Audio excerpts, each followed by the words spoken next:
Hello friends, once again welcome in MarketMenia YouTube channel. मैं हूं विवेक दत्ता। दोस्तों, लास्ट टाइम हमने टाइप ऑफ एसईओ के बारे में बात किया था। उसके टाइप समझे थे, कौन कौन से टाइप होते हैं, like black hat SEO, white hat SEO, grey hat SEO and negative SEO. उसके बारे में हमने डिस्कशन किया था। और जैसा कि आपको पता है कि ये एक सीरीज है, और अगर अभी तक आपने हमारे चैनल को सब्सक्राइब नहीं किया है और इस चैनल को फॉलो नहीं किए हैं तो चैनल को फॉलो कीजिए, हमारे इस चैनल को सब्सक्राइब कीजिए। इससे आपको बहुत कुछ एसईओ के बारे में इंफॉर्मेशन मिलने वाली है।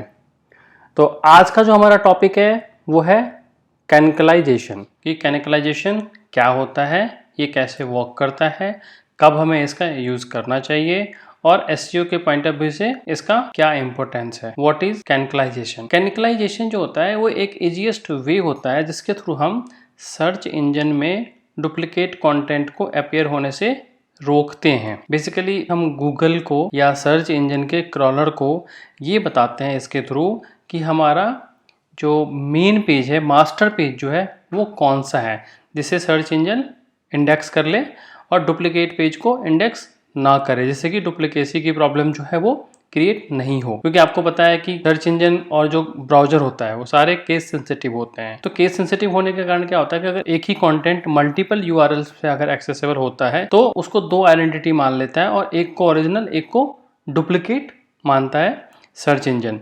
तो इस कंडीशंस में क्या होता है कि अगर आपकी डुप्लीकेसी क्रिएट होगी तो आपके एसईओ में उसका इफेक्ट पड़ता है, जिसको रोकने के लिए हम कैनिकलाइजेशन का यूज करते हैं।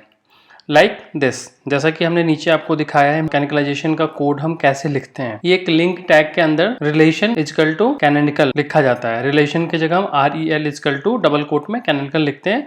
फिर जो हमारा मेन पेज होता है, ठीक है, उसका URL हम href के अंदर पास करते हैं और ये जो टैग पूरा टैग होता है लिंक टैग, इसको हम अपने सारे डुप्लीकेट पेजेस उसमें हम पुट करते हैं। नेक्स्ट अब हम देखते हैं कि हाउ कैनिकलाइजेशन वर्क। कैनिकलाइजेशन वर्क कैसे करता है? तो दोस्तों, मैक्सिमम टाइम ऐसा होता है कि हमें बहुत सारा, आपने नोटिस किया होगा कि बहुत सारे मल्टीपल यूआरएल्स पे आपको काइंड ऑफ सिमिलर कंटेंट दिख जाता है, ठीक है। तो वहां पे क्या होता है कि सर्च इंजन कंफ्यूज हो जाता है कि कौन सा ओरिजिनल है और कौन सा डुप्लीकेट है। तो हम कैनिकलाइजेशन वहां पे इम्प्लीमेंट करते हैं। सर्च इंजन के कंफ्यूजन को अवॉइड करने के लिए हम कैनिकलाइजेशन यूज करते हैं। आपको जो सबसे कॉमन जो प्लेसेस है वो आपको होम पेज पे ये मिल जाता है। अगर आप सही तरीके से अपने डोमेन को सेट नहीं किए हुए हो तो क्या होता है कि आपका डोमेन जो होता है वो विद www और विदाउट www दोनों ही केस में एक्सेसिबल होता है। और आपको जैसा कि मैंने बताया था कि सर्च इंजन और जो क्रॉलर होते हैं या जो ब्राउजर होता है वो केस सेंसिटिव होता है। हर यूआरएल को वो अलग अलग आइडेंटिटी काउंट करता है। तो इस कंडीशंस में क्या होगा, दो डिफरेंट यूआरएल्स पे एक ही कंटेंट एक्सेस होगा और यहाँ पे प्रॉब्लम क्रिएट होगी सर्च इंजन के लिए। अब बोलिएगा आप कैसे? तो अगर हमने कैनोनिकल टैग नहीं लगाया है, ठीक है, तो एक हमारा ओरिजिनल कंटेंट हो गया, दूसरा हमारा डुप्लीकेट कंटेंट हो गया।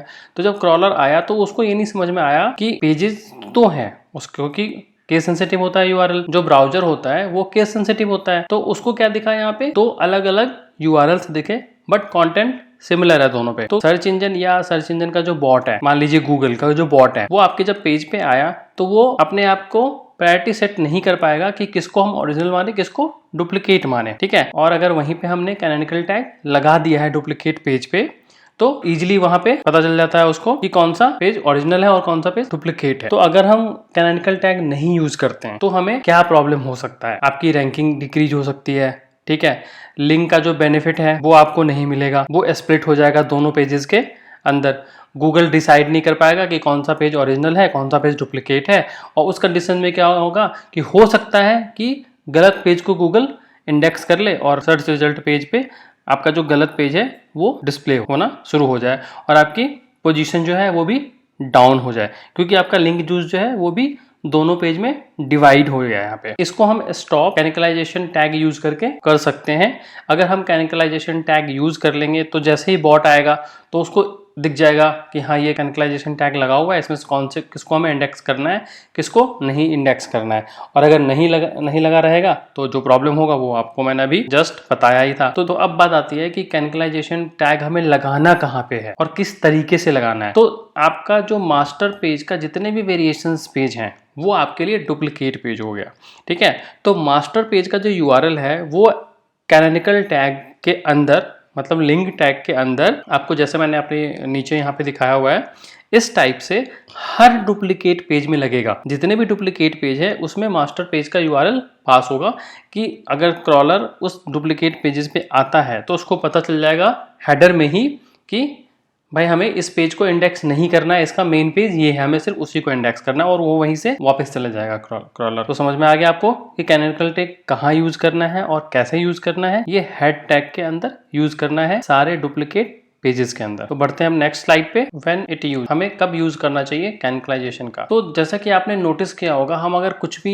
चेंजेस करते हैं वेबसाइट पे या कोई टैग लगाते हैं, अगर हम एग्जांपल के लिए ले लेते हैं कि आप गूगल एनालिटिक्स यूज कर रहे हैं, ठीक है, और आप कोई मैनुअल टैगिंग यूज करते हैं किसी चीज को ट्रैक करने के लिए, ठीक है, तो वहां पे क्या होता है कि एक तो मेन यूआरएल हो गया और दूसरा यूआरएल जिसमें आपने टैग अपेंड कर दिया मैनुअली, तो एक ही कंटेंट का दो पेज बन गया according to browser, according to search engine, because browser जो होता है वो केस सेंसिटिव होता है, ठीक है। तो उस कंडीशंस में क्या होता है कि बहुत सारे यूआरएल बन जाते हैं, यूआरएल वेरिएशन बन जाते हैं लाइक दिस। जैसा कि मैंने आपको एग्जांपल देकर भी बताया है कि हमने एक पेज बनाया स्ट्रैटेजी का जिसको हमने फेसबुक पे हमें शेयर करना था, तो वहां पे हमने यूटीएम सोर्स फेसबुक लगा दिया ट्रैकिंग पर्पज से कि हम एनालिटिक में ट्रैक कर पाए कि हम जो फेसबुक पे लिंक शेयर किए थे वहां से कितने क्लिक्स हमारे पास आए। तो यहाँ पे हमें क्या करना पड़ेगा, सेकंड वाला जो पेज है उस पे हमें कैनोनिकल टैग लगाना पड़ेगा। और भी तरीके हैं जिसके थ्रू हम डुप्लीकेसी अवॉइड कर सकते हैं, बट कैनोनिकल टैग से भी हम इसको रोक सकते हैं। सेकंड जो आता है वो होता है एबी टेस्टिंग, स्प्लिट टेस्टिंग।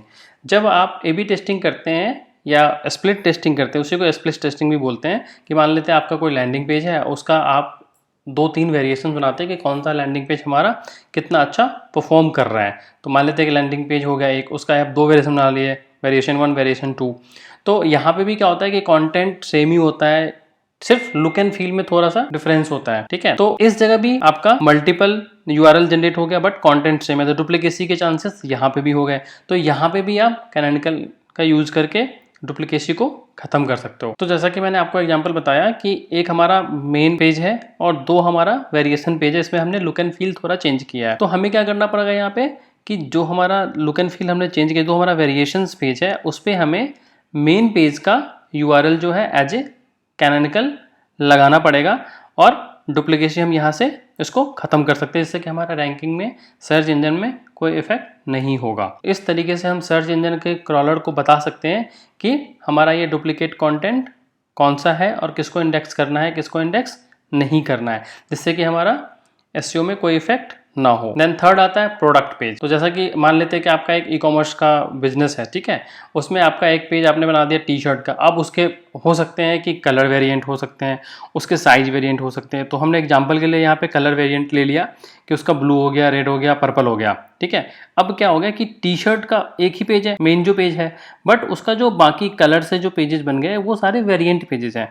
तो यहाँ पे हमें जो मेन पेजेस है उसका यूआरएल बाकी सारे जो उसका वेरिएंट पेजेस है वहां पे एज ए कैनोनिकल लगा के डुप्लीकेसी को कंट्रोल करना है। Then why it's important for SEO. Google duplicate content को लाइक नहीं करता है, या कोई भी सर्च इंजन जो है वो डुप्लीकेट कंटेंट को लाइक नहीं करता है, ठीक है। पहला तो रीजन ये है। इसलिए अगर आपने कैनोनिकल टैग नहीं लगाया तो सर्च इंजन नहीं समझ पाएगा कि कौन सा वर्जन उसको इंडेक्स करना है। उसके लिए काफ़ी हार्ड हो जाता है समझना कि हमें किसको इंडेक्स करना है, किसको इंडेक्स नहीं करना है, ठीक है। उस कंडीशन में क्या होगा, जैसे मैंने आपको बताया था कि आपका लिंक जूस डिवाइड हो जाएगा, वो गलत पेज को भी इंडेक्स कर सकता है। वो ये नहीं डिसाइड कर पाएगा कि कौन से पेज को मैं इंडेक्स करूँ और किस पेज को हम रिलेवेंट क्वेरी पे रैंक करा पाऊँ। तो अगर बहुत ज़्यादा डुप्लीकेट कंटेंट होगा तो उससे गूगल का या सर्च इंजन का जो क्रॉलर है वो इफेक्ट होता है, उसको बहुत ज़्यादा टाइम स्पेंड करता है आइडेंटिफाई करने में। तो गूगल क्या करता है, टाइम वेस्ट करना छोड़ देगा और बिना आपके साइट को डिस्कवर किए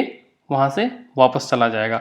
तो इससे क्या होगा कि आपकी रैंकिंग वैसे भी इफेक्ट होगी। जब गूगल क्रॉल ही नहीं करेगा तो वो ना इंडेक्स करेगा और ना वो रैंक में आएगा। तो आप अपने वेबसाइट का ऑडिट कीजिए और देखिए कहाँ पे डुप्लीकेट कंटेंट है, ठीक है। जहाँ पे भी डुप्लीकेट कंटेंट है उसको आप फिक्स कीजिए कैनोनिकल टैग यूज करके। तो दोस्तों आपको ये वीडियो कैसा लगा आप हमें कमेंट करके बताइए, और अगर आपको ये वीडियो अच्छा लगा तो इसको लाइक कीजिए, हमारे चैनल को सब्सक्राइब कीजिए और अपने दोस्तों में भी शेयर कीजिए, जिससे ये वीडियो मैक्सिमम से मैक्सिमम लोगों तक पहुँचे और वो उसका बेनिफिट उठा सकें। तो दोस्तों आज के इस वीडियो में इतना ही, मिलते हैं नेक्स्ट वीडियो में। Till then good bye.